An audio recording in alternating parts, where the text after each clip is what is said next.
A big day in the sports world, with it being the NBA trade deadline. Social media is buzzing today and has been buzzing for the past few days. Good evening, I'm Richard Ransom. And I'm Pepper Baker, that's right. From the Luka trade to the De'Aaron Fox trade to the Jimmy Butler trade, it's been power moves in the NBA. But now that the deadline has come and gone, what did the Memphis Grizzlies do? We turn it now to Avery Braxton with the details.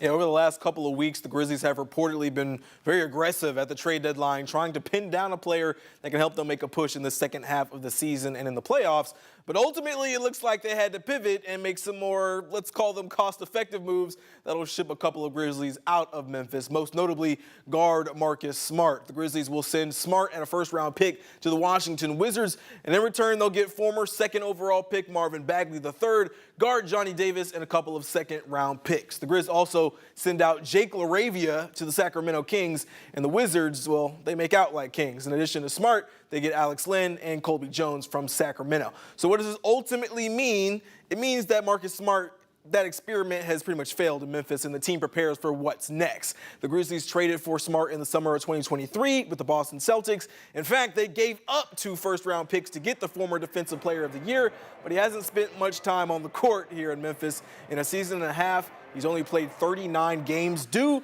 to 2 injuries to his hands and another to an ankle. By trading him and bringing in 2 players whose contracts expire this summer, well, the Grizzlies free up some money to potentially sign Jaren Jackson Jr. to a bigger contract. Jake LaRavia, also a first-round pick back in 2022. So just because the Grizzlies added 2 players doesn't mean they'll stick on the roster. The Grizzlies could waive them. The Grizzlies can now turn their attention to finishing the season strong. They're second in the West, 6 games behind the OKC Thunder, who they'll play on Saturday. In the studio, I'm Avery Braxton.